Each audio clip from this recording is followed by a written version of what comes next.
प्रकृति के सबसे अनमोल तोहफों में से है इंसान का खुद को खुल के जता पाना। जरा सोचिए, यदि कोई ऐसा ना कर पाए तो। Autistics are the biggest resource pool of untapped potential. उनका पोटेंशियल अनटैप्ड इसलिए नहीं है क्योंकि उनकी कोई डिसेबिलिटी है, उनकी लिमिटेशंस, उनके चैलेंजेस, उसकी वजह से उनका पोटेंशियल अनटैप्ड नहीं है, बल्कि इसलिए है क्योंकि हम उनको इतनी अपॉर्चुनिटीज नहीं दे पा रहे हैं कि वो अपना पोटेंशियल रियलाइज कर सकें, वो अपने फुल पोटेंशियल तक पहुंच सकें। ये दर्द है देश भर के 2 मिलियन से ज्यादा ऑटिस्टिक बच्चों का, जिन्हें अपनी जिंदगी में कई बड़े मुकाम हासिल करने हैं, पर कैसे ये नहीं पता। ऑटिज्म एक न्यूरो डेवलपमेंटल कंडीशन है, एक ब्रेन के डेवलपमेंट के टाइम पे होने वाली एक इस तरह की वायरिंग जो बनती है ब्रेन में, वो है जिससे एक ट्रायड बनता है, ट्रायड ऑफ सिम्टम्स बनते हैं उस इंसान में जिसका ब्रेन ऑटिज्म स्पेक्ट्रम पे होता है। और वो ट्रायड क्या होता है? एक डिफ़िकल्टी होती है इन सोशल इंटरैक्शंस, एक दूसरी डिफ़िकल्टी होती है इन कम्युनिकेशन, अपनी बात को कम्युनिकेट करने में, और तीसरी एक जो कंडीशन स्पेसिफिक सिम्टम होता है ऑटिज्म का, वो होता है stereotypical behaviour, stereotypical repetitive behaviours, मतलब एक ही तरह के काम को बार बार करते रहना। कहते हैं हर किसी में जितनी कमियां होती हैं उतनी ही खूबियां होती हैं। जरूरत है हाथ बढ़ाकर उन खूबियों को तराशने की। जरूरत है तो ऑटिज्म के बारे में जानकर उनकी समस्या और उनके समाधान तलाशने की। अगर कोई इंसान ऐसा है जिसको वो जो सेंसरी इंफॉर्मेशन है जो बाहर के एनवायरनमेंट से या जो अंदर के एनवायरनमेंट से बहुत ज़्यादा आ रही है, बहुत ज़्यादा, अगर उसके ब्रेन में कोई फिल्टर मैकेनिज्म नहीं है, छन्नी नहीं है जो कि एक्स्ट्रा इंफॉर्मेशन को निकाल सके। एक्स्ट्रा इंफॉर्मेशन यानी अगर मैं अभी आपसे बात करूं और पीछे से कितनी भी ब्राइट लाइट्स फ्लिकर हो रही हों, डीजे की साउंड्स भी चल रही हों कहीं बैकग्राउंड में, तब भी मैं आपकी बात को सुन पाऊंगी, समझ पाऊंगी, मैं फोकस कर पाऊंगी कि आप क्या कहना चाहते हो। लेकिन अगर कोई ऑटिस्टिक इंसान होगा, उसको वो ब्राइट लाइट्स भी और वो जो दूसरे कमरे में डीजे की साउंड की आवाज़ें आ रही हैं वो भी उतनी ही इंटेंसिटी से सुनाई देंगी या दिखाई देंगी जितनी इंटेंसिटी से आप सामने बैठे हुए सुनाई दे रहे हो या दिखाई दे रहे हो। तो वो उसके लिए कितना डिफ़िकल्ट होगा, उसके पास वो फिल्टर नहीं है कि वो एक्स्ट्रा इररेलेवेंट इंफॉर्मेशन को निकाल के ओवरलुक करके आपकी बात पे फोकस कर सके। ऑटिस्टिक बच्चों के लिए उठाया गया हमारा एक कदम उनके लिए कई नए रास्ते खोल सकता है।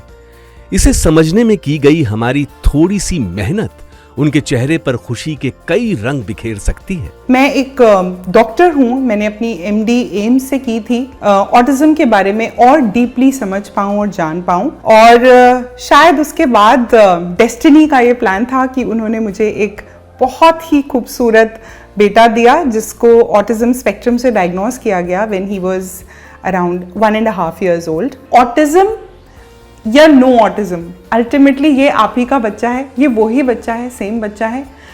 अब क्योंकि आपको समझ में आ गया है कि इसकी ये जो कंडीशन है इसको ऑटिज्म कहते हैं, फिर तो ऑल द मोर आपके पास रीज़न है कि आप उसके साथ बहुत अच्छा कनेक्ट और बॉन्ड बनाने में ये आपका सबसे बड़ा ब्रिज बन जाएगा। मुझे मायोपिया है एंड मुझे दूर का दिखाई नहीं देता अगर मैं चश्मा या कॉन्टैक्ट लेंसेज नहीं लगाऊं। भी मैंने कॉन्टैक्ट लेंसेज लगाए हैं। तो जब मुझे ये मायोपिया डायग्नोज हुआ था उस टाइम पर मैं इसका ट्रीटमेंट ढूंढने की बजाय मैंने एक टूल अपनाया जिसे चश्मा कहते हैं या कॉन्टैक्ट लेंसेज कहते हैं, और अपनी उस लिमिटेशन को जो कि मायोपिया है जिसमें मुझे दूर का नहीं दिखाई देता, उसको ओवरकम करने के लिए मैंने वो चश्मा लगाया और फिर मुझे सब कुछ दूर का, पास का, सब जगह का दिखाई देने लग गया and I came at par, मैं सबकी तरह हो गई, राइट। तो इसी तरह अगर इस बच्चे को एक लिमिटेशन है, एक डिफ़िकल्टी है, एक वीकनेस है, तो इस बच्चे को वो डिफाइन नहीं करता। मैं डॉक्टर सोनाली हूँ, मैं मायोपिक नहीं हूँ, मैं डॉक्टर सोनाली हूँ। सिमिलरली वो बच्चा अगर उसकी कोई लिमिटेशन है, कोई वीकनेस है, तो वो ऑटिस्टिक नहीं है, वो है आपका बच्चा ही। उस लिमिटेशन को ओवरकम करने के लिए अब हमारे पास इतने अच्छे और पावरफुल टूल्स हैं। उन टूल्स को यूज करते हुए आपका बच्चा भी सब कुछ यानी सब कुछ कर सकता है, सीख सकता है, जान सकता है और आपके साथ कंधे से कंधा मिला के आगे बढ़ सकता है। ये बच्चे जिएं अपनी जिंदगी अपने ढंग से, ये मुमकिन है सिर्फ और सिर्फ आपके संग से। मदद का एक हाथ तो बढ़ाइए, कोशिश कीजिए, इनके करीब आइए। अगर आप किसी ऑटिस्टिक इंसान से बात कर रहे हो, उसके साथ इंटरैक्ट कर रहे हो, सो आप किन चीज़ों का ध्यान रख सकते हो? Number 1, clarity.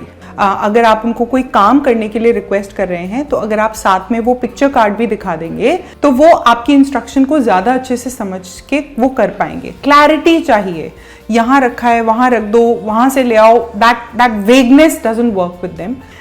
The second thing is try कि आप वो नो या डोंट वाले शब्द यूज करने की बजाय क्या करना है ये बताएं। सो वहां मत कूदो, ऐसे मत करो बोलने की बजाय अगर आप बोलेंगे आप यहाँ मैट्रेस पे, ट्रैम्पोलिन पे जंप करो, तो उनको ज्यादा अच्छे से समझ आएगा। तीसरा, हम जब भी किसी ऑटिस्टिक इंसान के साथ बात करते हैं या काम करते हैं तो हम एक टर्म होती है स्ट्रक्चर, हम स्ट्रक्चर्ड रखते हैं। सो फिजिकल स्पेसेस का स्ट्रक्चर, टाइम का स्ट्रक्चर, इसके बाद ये, इसके बाद ये, इसके बाद ये, एंड एक्टिविटीज का स्ट्रक्चर, ऐसे शुरू होगी और ऐसे खत्म होगी। भीड़ भाड़ से अलग अपनी खामोशी के नजदीक हैं ये बच्चे। वो गलत हैं जो सोचते हैं कि यही ठीक है ये बच्चे। आइए ऑटिज्म को समझें और इससे लड़ रहे बच्चों की मदद करें।